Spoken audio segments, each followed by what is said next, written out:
Et je vous inviterai à prendre la parole de Dieu qui se trouve dans Agé. La parole de Dieu qui se trouve dans le livre d'Agé, Agé au chapitre 1, et nous lirons le verset 2.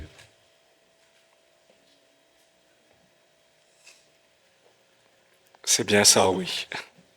Alors, Agé, chapitre 1, nous lirons au verset 2. Il est écrit « Ainsi parle l'Éternel des armées. Ce peuple dit, le temps n'est pas venu, le temps de rebâtir la maison de l'Éternel. » Que le Seigneur bénisse sa parole dans le cœur de chacun d'entre nous. Laissons la place maintenant à notre ancien qui va nous apporter le message. Merci Yanis. Je réitère moi aussi mes souhaits de bienvenue à chacun. Et vous souhaite à tous un bon sabbat. Je suis content parce qu'il fait beau ici au tampon par rapport à Saint-Pierre. Comme vous l'avez constaté, j'ai laissé tomber un petit peu la veste parce que moi j'ai un peu chaud ce matin. Je ne sais pas pour quelle raison, mais en tout cas sachez qu'à Saint-Pierre il faisait plus froid ce matin parce qu'il pleut depuis hier de façon assez abondante. Et voilà, il arrive parfois que certains aient froid et certains aient chaud. Donc si jamais je demande à ce qu'on ouvre les fenêtres, ne soyez pas surpris pendant la prédication. En tout cas, ce matin, j'ai choisi ce texte, où le Seigneur m'a amené à choisir ce texte parce que nous devons peut-être regarder un petit peu notre état spirituel et l'état de notre Église et nous demander si parfois nous n'avons pas l'impression de répéter sans arrêt que le Seigneur est grand, que le Seigneur est inébranlable, que le Seigneur ne change pas, que sa bonté dure toujours. Et puis peut-être de penser que les choses ne peuvent pas changer pour nous ou pour notre Église. Nous aimerions pourtant voir du changement dans l'Église, changement dans nos cœurs, dans notre vie, dans la vie de notre entourage, mais peut-être que parfois nous avons l'impression que les choses stagnent. Peut-être que parfois nous sommes aussi tombés dans cette habitude d'attendre de façon un petit peu passive le retour de ce Jésus qui revient bientôt. Et c'est à se demander si les prophéties ne sont pas devenues aussi pour nous des choses qui sont là et dont on attend l'accomplissement, mais sans vraiment nous repérer par rapport au temps où nous sommes exactement. Et nous aimons à dire certainement que Jésus revient bientôt, que la fin de temps est proche et que l'Église doit être triomphante. Et beaucoup d'exemples dans la parole de Dieu nous montrent que dans les différents temps de l'histoire, l'Église de Dieu a toujours eu des difficultés, que l'Église de Dieu a toujours été confrontée à des obstacles, et que l'Église de Dieu a toujours été dans une certaine léthargie et hésitation. Alors ce matin, ce texte que nous avons lu a certainement des choses à nous apprendre. Et avant de pouvoir commencer à voir ce que ce texte peut nous apprendre, je vous invite à courber la tête et nous allons invoquer la présence du Seigneur. Seigneur Dieu Tout-Puissant, que ton esprit en cet instant nous anime et qu'il puisse nous guider dans l'étude de ta parole, afin que nous puissions sortir grandis, Seigneur, mais surtout que cette parole ne puisse pas simplement traverser nos oreilles, mais s'ancrer dans nos cœurs, dans notre esprit, et se manifester dans nos vies chaque jour. C'est au nom de Jésus que nous te prions. Amen. Donc je voudrais vous resituer un petit peu le contexte de ce moment qui est vécu dans ce livre de Agé, ce petit prophète qui va parler de la part du Seigneur au peuple d'Israël. Vous savez que cela se passe à une époque qui suit les prophètes Jérémie, Daniel et Ézéchiel. Vous savez que le roi Nebuchadnezzar a donc détruit le temple de Jérusalem, qu'il a renversé le royaume de Juda et qu'il a emmené captifs en Babylone les enfants d'Israël. Et vous savez qu'après un certain nombre de décennies d'exil, les Juifs vont être libérés par le roi perse Cyrus. Et ce roi perse va donc leur permettre de retourner dans leur pays. Et ça, on le lit dans Esdras 1, les versets 2 à 4. Je le lis pour vous, pour que nous ne perdions pas du temps à chercher les textes, on nous dit « Ainsi parle Cyrus, roi de Perse, l'Éternel, le Dieu des cieux, m'a donné tous les royaumes de la terre, et il m'a chargé de lui bâtir une maison à Jérusalem qui est en Juda. Qui d'entre vous appartient à son peuple? Que son Dieu soit avec lui et qu'il monte à Jérusalem, qui se trouve en Juda, et bâtisse la maison de l'Éternel, le Dieu d'Israël. C'est le Dieu qui est à Jérusalem.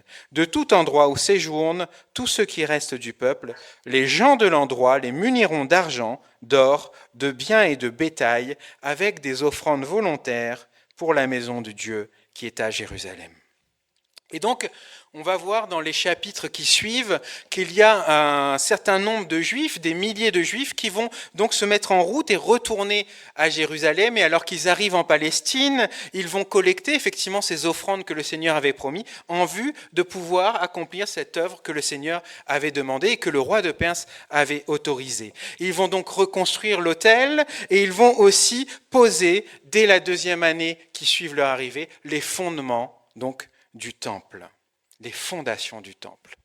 Mais on nous dit aussi, dans Esdras chapitre 4, les versets 1 à 6, que certaines difficultés vont apparaître, certaines difficultés qui viennent de l'extérieur et qui vont démoraliser le peuple à tel point que les travaux vont s'arrêter. Et Esdras va dire ensuite, dans le chapitre 5, les versets 1 à 2, il va dire « Le prophète âgé », on arrive donc à ce prophète âgé, « et le prophète Zacharie, fils d'Iddo, prophétisèrent aux Juifs qui étaient en Juda et à Jérusalem au nom du Dieu d'Israël. Alors Zorobabel, fils de Shealtiel, et Josué, fils de Yotsadak, se levèrent et commencèrent à bâtir la maison de Dieu à Jérusalem. Et avec eux étaient les prophètes de Dieu qui les assistaient. » Si on regarde un petit peu la chronologie de l'histoire, on s'aperçoit que les prophètes Agé et Zacharie, d'après ce qu'ils disent dans leurs livres on va dire la chronologie dont ils datent le début de leur ministère, on va dire que ce ministère où ils sont appelés à parler de la part du Seigneur commence la 2e année du règne du roi perse Darius. Ça, on le voit au verset 1 du chapitre 1 de Agé. La 2e année du roi Darius, le 1er jour du 6e mois, la parole de l'Éternel fut adressée par Agé, le prophète à Zorobabel, etc., comme on l'a déjà lu. Et si c'est le cas, cela veut dire que les travaux de construction du temple ont repris près de 10 ans après ce moment où Esdras nous a informé qu'ils furent arrêtés.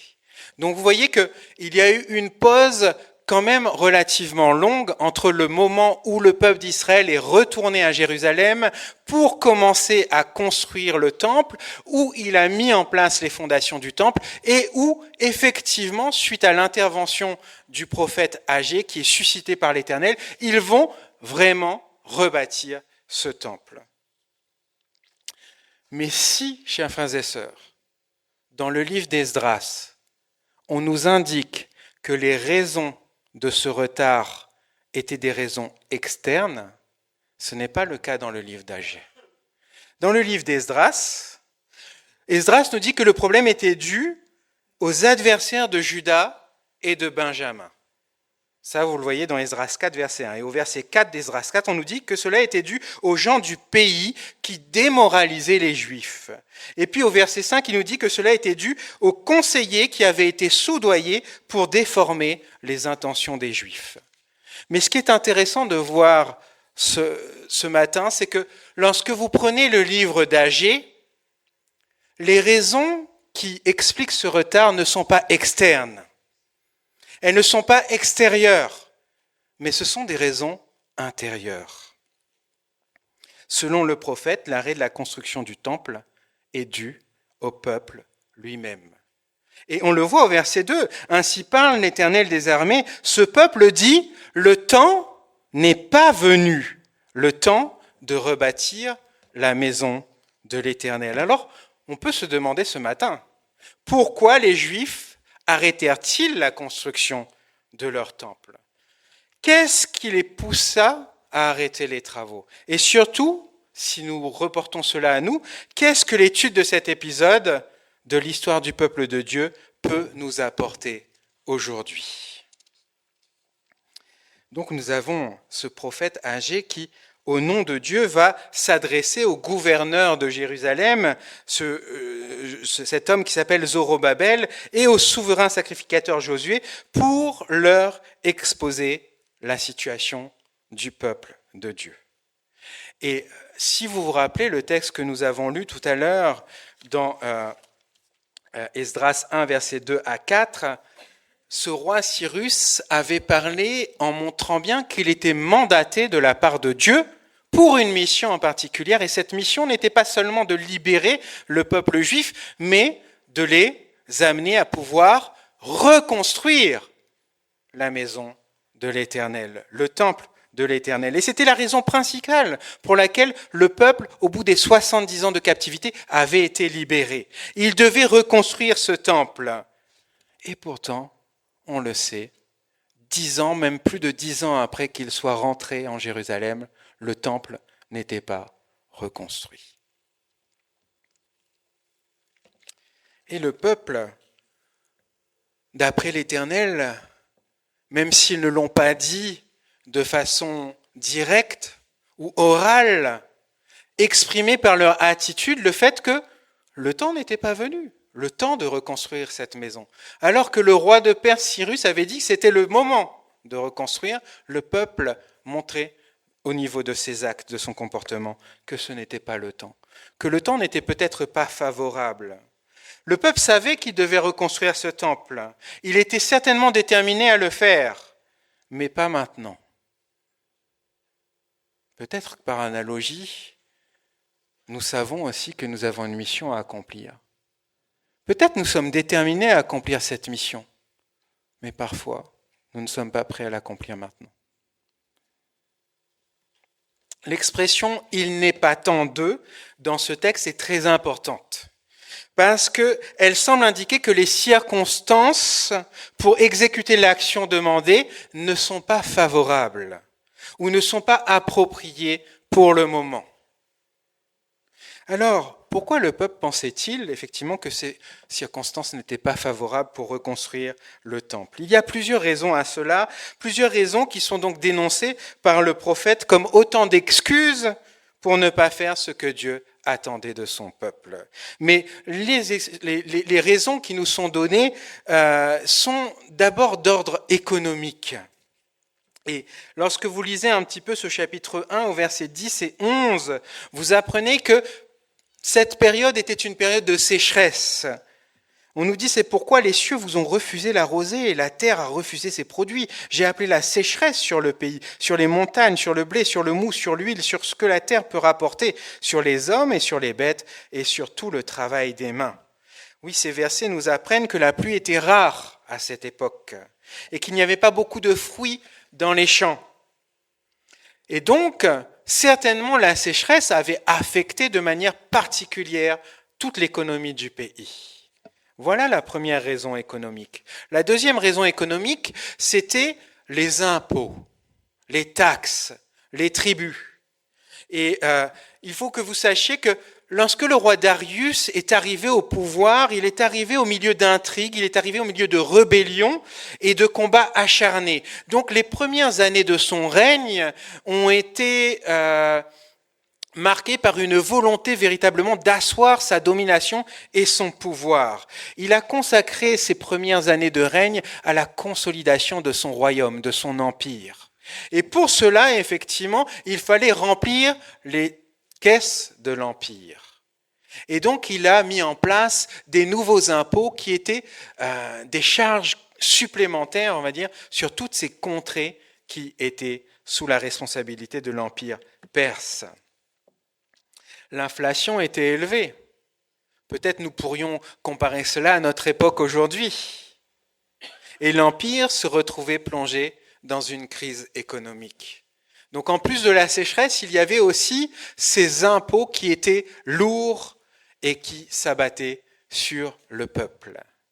Et à cause de cette mauvaise conjoncture économique, de ce peu de production, certainement nous pourrions nous dire qu'il était normal que la plupart des Juifs puissent considérer que le moment n'était pas le plus adapté pour pouvoir reconstruire la maison du Seigneur. Deuxième raison, elle est d'ordre politique. Certains pensaient que le roi Darius prendrait comme un affront la construction du temple. Peut-être qu'il verrait là une volonté d'indépendance de la part du peuple d'Israël, voire peut-être même un acte de rébellion. Et donc, une certaine catégorie de personnes préconisait d'attendre patiemment l'autorisation du roi. Pour cela, je vous renvoie à Esdras chapitre 4, les versets 11 à 16, et Esdras chapitre 5, les versets 7 à 17. La troisième raison était une raison, on va dire, d'ordre théologique. Certaines personnes se rappelaient que l'ordre de construire le sanctuaire ou la maison du Seigneur avait été donné directement à Moïse avec les instructions. Et il considérait donc qu'il fallait attendre un ordre direct de la part de Dieu pour pouvoir rebâtir cette maison, avec des instructions précises. Et il pensait donc que si c'était le roi Cyrus qui avait donné cet ordre ne venait pas forcément de Dieu. De façon tangible en tout cas. Et donc il valait mieux ne pas anticiper les plans divins pour ne pas risquer de se tromper et de s'attirer le courroux de l'Éternel. La quatrième raison, elle est prophétique. Certainement, certaines parties du peuple pensaient que le temps n'était pas encore arrivé par rapport aux prophéties qui leur avaient été données par Jérémie. Vous vous rappelez ces deux prophéties qui étaient données dans Jérémie 25, verset 11, où on apprenait que tout le pays deviendra une ruine, une désolation, et ces nations seront asservies au roi de Babylone pendant 70 ans. Et puis dans Jérémie 29, verset 10, on lit « Mais voici ce que dit l'Éternel, dès que 70 ans seront écoulés pour Babylone, j'interviendrai pour vous, et j'accomplirai à votre égard ma bonne parole en vous faisant revenir dans ce lieu. » Certainement, un bon nombre de Juifs avaient des doutes, ou en tout cas n'avaient pas eu une bonne compréhension de ces prophéties temporelles qui avaient été annoncées par Jérémie. Et certainement, ils en ont profité aussi pour excuser leur négligence à l'égard de l'œuvre de Dieu. Ils attendaient peut-être encore pour certains cet accomplissement temporel. Peut-être qu'ils n'avaient pas compris que cet accomplissement était arrivé. Et cela devrait aussi nous interpréter ce matin, chers frères et sœurs. Est-ce que nous n'aurions pas, nous aussi, tendance parfois, ou même trop souvent, à trouver des excuses pour ne pas accomplir ce que Dieu attend de nous? Parce que je ne vous apprends rien ce matin en vous disant qu'il n'y avait pas dans toutes ces raisons, il n'y avait rien de justifiable auprès de Dieu. Aucune de ces raisons n'était justifiée devant Dieu. La raison politique tombe à l'eau. Ils ne pouvaient pas craindre d'être accusés de rébellion car ils avaient été autorisés par Cyrus, le premier roi de Perse, d'accord, des Mèdes et des Perses. Cyrus lui-même avait décrété la reconstruction du temple. Et vous connaissez, on aime bien citer ça un petit peu, on dit souvent, c'est pas la loi des Mèdes et des Perses ici. Vous savez que la loi des Mèdes et des Perses, lorsqu'il y avait un décret, on ne pouvait pas l'annuler. Vous pouviez faire un autre décret complémentaire éventuellement, mais vous ne pouviez pas annuler ce qui était déjà fait. Donc tout ce que les Israélites avaient à faire, au cas où Darius n'ait pas eu connaissance de ce décret, c'était simplement de leur montrer, de le faire montrer ou de le révéler à Darius pour qu'il puisse faire appliquer tout simplement la politique et les décrets qui étaient prévus dans l'Empire. Donc cette raison politique ne tient pas la route. La raison théologique maintenant. Ceux qui attendaient un ordre direct de Dieu prouvaient par là qu'ils n'étaient pas capables de reconnaître que c'était l'Éternel lui-même qui avait réveillé l'esprit de Cyrus, le roi des Perses, et qui l'avait poussé à autoriser la construction du temple. Je vous renvoie donc à Esdras 1, versets 1 et 2. Et cela a forcément une leçon à nous apprendre ce matin. Parfois, il peut arriver que nous attendions de grandes manifestations de la part du Seigneur. Des signes particuliers, spectaculaires, tangibles, pour pouvoir agir. Et alors, nous pourrions nous révéler totalement aveugles aux actions que Dieu veut nous amener à réaliser, aux manifestations que le Seigneur nous envoie. Et lorsque nous arrêtons et nous attendons l'autorisation divine, lorsque nous ne sommes pas en capacité de reconnaître les signes que le Seigneur nous envoie, nous ne pouvons pas démontrer notre foi. Et le Seigneur, comme il l'a fait avec le peuple d'Israël à ce moment-là, va nous réprimander pour le manque de discernement dont nous faisons preuve et qui nous empêche bien souvent de percevoir l'œuvre et le temps que Dieu a fixé pour nous. Les raisons prophétiques maintenant. Vous savez que les prophéties de temps ont toujours été données au peuple d'Israël ou au peuple de Dieu pour pouvoir le guider, pour pouvoir l'orienter, pour pouvoir l'aider à se positionner dans l'histoire par rapport à des événements ou des actions que le Seigneur voulait réaliser. Mais nous constatons bien souvent au travers de l'histoire du peuple d'Israël, au travers de l'histoire de l'Église, à travers les âges, au travers peut-être l'histoire de notre Église ici à La Réunion, que l'Église de Dieu semble réagir seulement lorsqu'elle croit qu'une période prophétique est accomplie. Et lorsqu'on lui prêche que ce temps touche à sa fin. Mais le message que nous pouvons trouver dans le livre d'Agée nous indique que ceux qui font dépendre leur fidélité ou leur implication de l'horloge prophétique sont tout simplement vus comme des infidèles devant Dieu. Les raisons économiques. Les circonstances économiques, aussi défavorables qu'elles aient pu paraître, n'étaient pas non plus des excuses. Le prophète Agée, d'ailleurs, avait interpellé le peuple à ce sujet. Dans Agée 1, verset 4, venez avec moi, il va dire « Est-ce le temps pour vous d'habiter vos demeures lambrissées quand cette maison est détruite ?»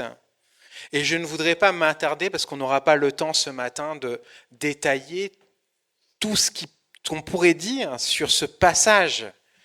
Et il y aurait beaucoup à dire. Il faudrait pour cela se replonger dans la construction du temple qui avait précédé, de voir un petit peu l'état d'esprit qui avait mené à la construction de ce temple, pour pouvoir peut-être voir un petit peu à quel point ces raisons économiques n'étaient pas justifiables.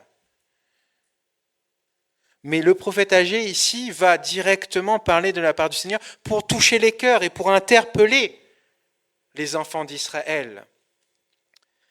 Et il va quelque part leur dire, même s'il ne le dit pas de cette façon-là, que leur prétendu manque de ressources ne s'appliquait que lorsqu'il s'agissait de coopérer à l'œuvre de Dieu. Parce que lorsqu'il s'agissait de construire de belles maisons pour eux, là, il n'y avait pas de problème. On trouvait le temps pour s'impliquer. On trouvait les finances pour pouvoir les réaliser. Et en parlant donc de ces demeures lambrissées, il accuse indirectement le peuple de quelque chose de plus grave, que leur inaction n'était pas due au fait qu'ils manquaient de ressources, mais tout simplement qu'ils poursuivaient leurs intérêts personnels. Et cette poursuite de leurs intérêts personnels les avait éloignés ou rendus insensibles à la volonté du Seigneur, au dessein que Dieu avait prévu. Et d'ailleurs, on pourrait juste prendre le temps de comparer un petit peu l'état d'esprit qui était celui de ce peuple à l'état d'esprit qui était celui de la personne qui avait autorisé la construction du premier temple. Ce célèbre roi que personne ne pouvait ignorer en Israël, le roi David. Dans 2 Samuel 7, les versets 1 à 2, voici ce qu'on lit. Lorsque le roi habita dans sa maison, et que l'Éternel lui eut donné du repos en le délivrant de tous ses ennemis qui l'entouraient, parce que vous savez que le roi David était un roi qui a mené énormément de guerres, et d'ailleurs le Seigneur ne lui a pas permis de pouvoir construire lui-même le temple, n'est-ce pas ? Donc après que le Seigneur lui donne de la paix sur les ennemis qui l'entouraient, il dit au prophète Nathan, « Vois donc, c'est moi qui habite dans la maison de cèdre, alors que l'arche de Dieu habite sous la toile de tente. » Vous voyez la différence un petit peu d'état d'esprit ? David ne se sentait pas du tout à l'aise avec le fait que sa maison soit une maison luxueuse, lambrissée de cèdre, alors que l'arche de l'Éternel était recouverte par des pots qui étaient usés, parce que cette tente, ça faisait longtemps qu'elle était là. Elle avait connu de nombreux dépassements, des voyages, elle avait connu de nombreuses guerres. Et ce n'était pas possible pour David de considérer que cette demeure de l'Éternel puisse être moins luxueuse ou moins belle que celle qu'il habitait proprement. Il voulait que ce temple de Dieu puisse posséder tout le luxe qu'il recherchait lui-même dans ses propres palais. Mais contrairement au roi David, à l'époque du prophète Agé, ce sont le peuple qui vivait dans des maisons luxueuses, tandis que le temple de Dieu, lui, était en ruine, tandis que la maison de l'Éternel en était restée aux fondations, tandis que, hypocritement, ils trouvaient toutes sortes d'excuses ou de raisons pour justifier leur manque d'intérêt pour le dessein de Dieu, pour l'œuvre de Dieu. Et cela les avait privés directement des bénédictions du Seigneur. Rappelez-vous ce que l'Éternel avait dit. Lorsque vous serez attachés à moi, lorsque vous obéirez à mes préceptes, à mes commandements, lorsque vous montrerez que vous êtes un peuple fidèle dans toutes choses, alors voici ce qui se passera, et vous aurez plein de bénédictions, et il ne manquera jamais d'eau, et vous ne manquerez jamais de rien à manger, et vous aurez de quoi effectivement vivre dans un certain confort. Mais si vous me laissez de côté, si vos intérêts personnels passent avant, alors vous subirez les malédictions qui ont été décrites dans cette parole. Les Israélites avaient oublié que la gloire de Dieu ne pouvait descendre sur eux que s'ils bâtissaient la demeure de Dieu parmi eux. Rappelez-vous ce que Dieu avait dit à Moïse dans Exode 25, verset 8. « Ils me feront un sanctuaire et je demeurerai au milieu d'eux. » Comment le peuple d'Israël pouvait espérer que Dieu demeure au milieu d'eux s'il ne reconstruisait pas ce temple ? Il devait d'abord donc reconstruire le temple, construire ce sanctuaire, puis attendre que la gloire divine descende sur eux. D'abord le sanctuaire, ensuite la gloire. Alors vous me direz pourquoi on arrivait là ? Quel est le rapport avec nous ? Venez avec moi dans 1 Corinthiens 6, versets 19 et 20.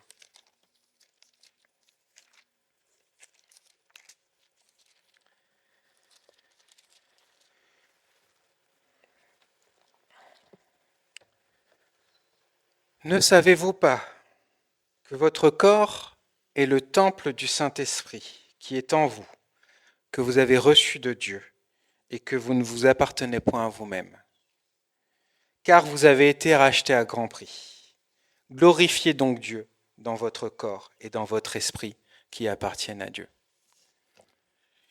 De même que les Israélites, chers frères et sœurs, devaient construire un sanctuaire puis attendre que la gloire divine descende sur eux. Nous aussi, nous devons préparer un sanctuaire pour que Dieu manifeste sa gloire en nous. C'est aujourd'hui qu'il nous faut recevoir la puissance divine. C'est aujourd'hui qu'il nous faut recevoir la puissance du Saint-Esprit. Et permettez-moi de vous dire, et je le dis à moi le premier, que rien si ce n'est nous-mêmes, n'empêche Dieu de remplir nos vies de sa présence et d'accomplir toutes ses promesses. Alors le temps est peut-être venu. C'était le titre de ma prédication de ce matin. Le temps est venu pour nous de construire ou de reconstruire, chers frères et sœurs. Et pour cela, le Seigneur, ce matin, utilise le prophète Agé pour nous rappeler un certain nombre de leçons spirituelles que nous pouvons donc, sur lesquelles nous pouvons réfléchir. Réfléchir sur la vision que Dieu a pour son peuple, pour chacun d'entre nous, et aussi pour le monde qui nous entoure. D'ailleurs, lorsqu'on regarde un petit peu dans Agé, on va remarquer qu'il y a une expression qui revient souvent. Soit cette expression est dite directement, soit il y a des termes qui sont à peu près similaires. Et cette expression, c'est « réfléchissez à votre conduite ». Considérez attentivement vos voies. Le premier appel à la réflexion qu'on peut trouver dans ce chapitre 1 de Agé concerne notre situation actuelle. Au verset 5 et 6, venez avec moi. Ainsi parle l'Éternel maintenant, l'Éternel des armées. Considérez attentivement vos voies. Vous semez beaucoup et vous recueillez peu. Vous mangez et vous n'êtes pas rassasiés. Vous buvez et vous n'êtes pas désaltérés. Vous êtes vêtus et vous n'avez pas chaud. Le salaire de celui qui est à gage tombe dans un sac percé. Le premier appel à la réflexion concerne notre situation actuelle. Je ne le commenterai pas. Mais est-ce que nous ne pourrions pas tout simplement nous retrouver dans cette parole du prophète Agé, cette interpellation que le Seigneur nous lance ce matin? Deuxième point de réflexion ou appel à la réflexion qui nous est lancé et qui concerne non plus notre situation actuelle, mais ce que nous sommes censés faire. Au verset 7 et 8, ainsi parle l'Éternel des armées. Une deuxième fois, considérez attentivement vos voies. Ou dans certaines versions, on peut lire « Réfléchissez attentivement à votre conduite. Montez sur la montagne, apportez du bois et bâtissez la maison, j'en aurai de la joie et j'en serai glorifié, dit l'Éternel. » Le troisième appel à la réflexion, il a trait à notre passé. Et ça, on le trouve dans Agé 2, les versets 15 et 16. Considérez donc attentivement ce qui s'est passé jusqu'à ce jour, avant qu'on eût mis pierre sur pierre au temple de l'Éternel. Alors, quand on venait à un tas de 20 mesures, il n'y en avait que 10. Quand on venait à la cuve pour puiser, 5 mesures, il n'y en avait que 20. 50 mesures, il n'y en avait que 20. Le quatrième appel à la réflexion, il est double et il concerne à la fois l'avenir qui est promis par Dieu et aussi notre présent. Et ça se trouve au verset 18 et 19 d'Agé 2, toujours chapitre 2. Y avait-il encore de la semence ?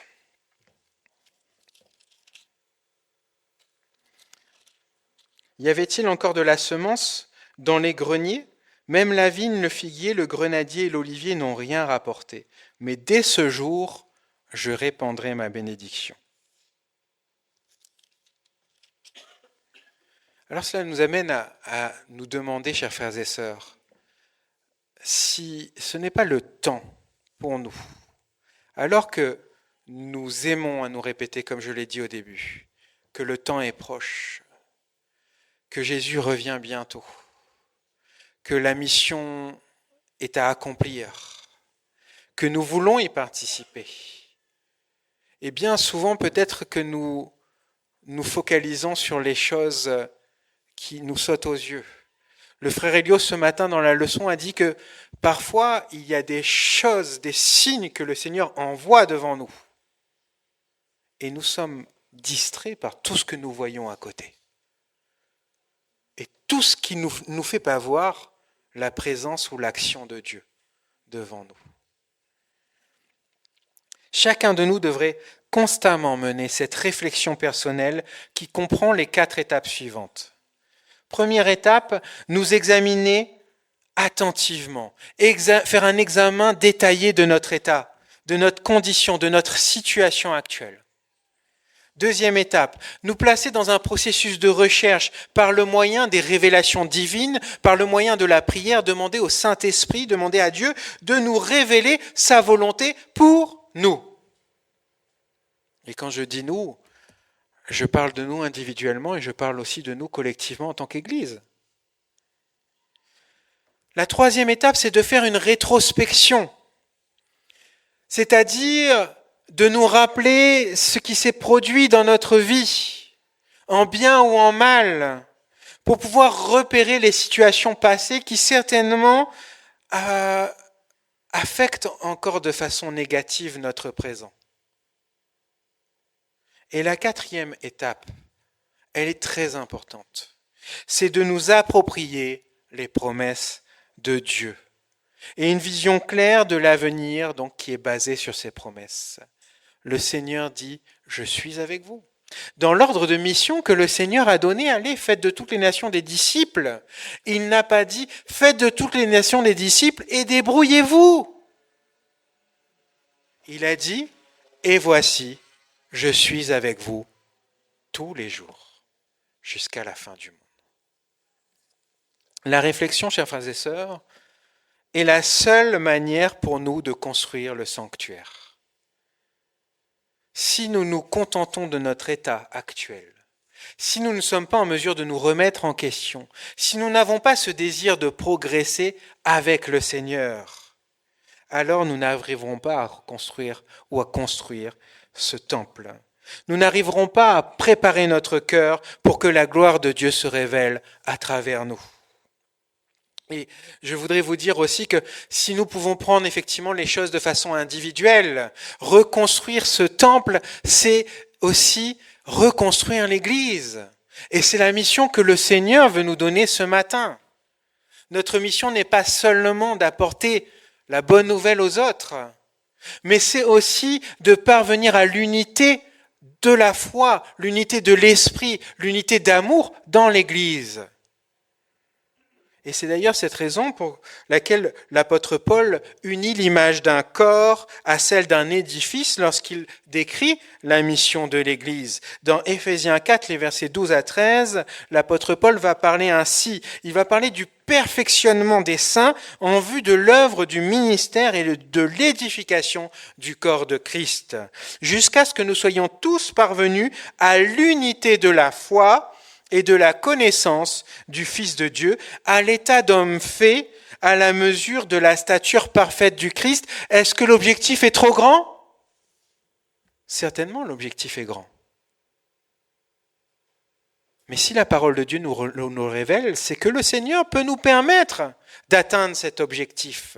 Et de ne pas atteindre cet objectif seulement individuellement, mais d'atteindre cet objectif ensemble pour que la mission qui nous a été donnée, nous puissions l'accomplir véritablement. Dans Agée, l'édifice achevé serait rempli de la gloire de Dieu et de la gloire ou de la richesse des nations. Dans Agée 2, versets 6 à 7, on peut lire ceci. « Car ainsi parle l'Éternel des armées, encore un peu de temps, et j'ébranlerai les cieux et la terre, la mer et le sec. J'ébranlerai toutes les nations, les trésors de toutes les nations viendront, et je remplirai de gloire cette maison, dit l'Éternel des armées. » Je vous passe les versets suivants. Mais si notre Seigneur est si puissant que cela, si notre Seigneur est capable de tout, s'il est propriétaire de tout, s'il est le créateur de tout, si nous avons confiance en lui, alors pourquoi attendre pour se donner entièrement à lui ? Parce que rien ne se passera si le temple n'est pas achevé, chers frères et sœurs. Et je ne parle pas ici de faire quelques travaux dans l'église. La gloire ne viendra pas s'il n'y a pas de temple à remplir. Et c'est pourquoi nous sommes invités, comme le peuple d'Israël, aujourd'hui, comme ce peuple qui a vécu il y a 2500 ans, à nous joindre au projet de construction, à nous joindre à cette mission de construction que le Seigneur a ordonnée. Le temps est venu pour nous, chers frères et sœurs, d'oublier nos intérêts personnels et de tout donner pour la cause du Seigneur.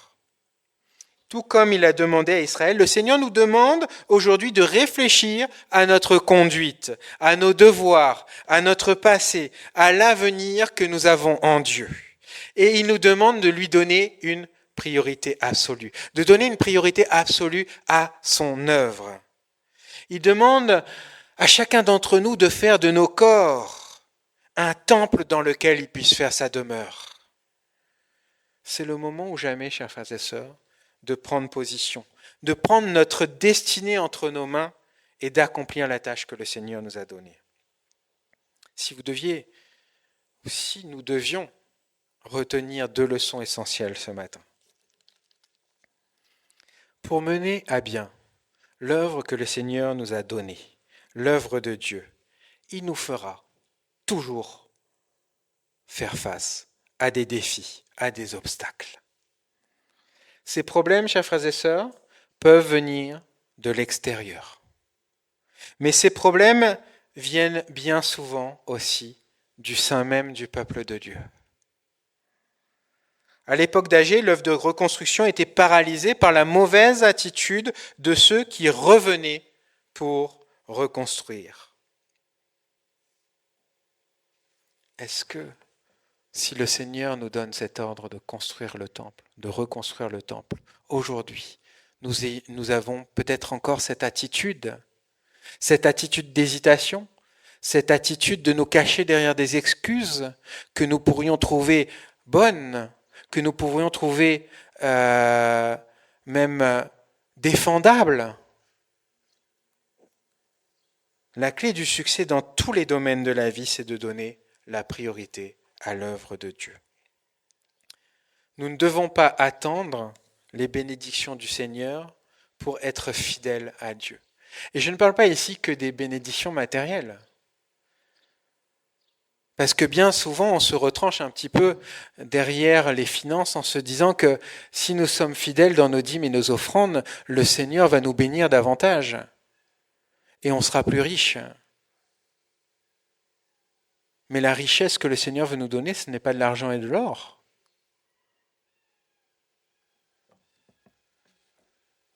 Nous devons comprendre que c'est déjà une grande bénédiction d'être fidèle à Dieu.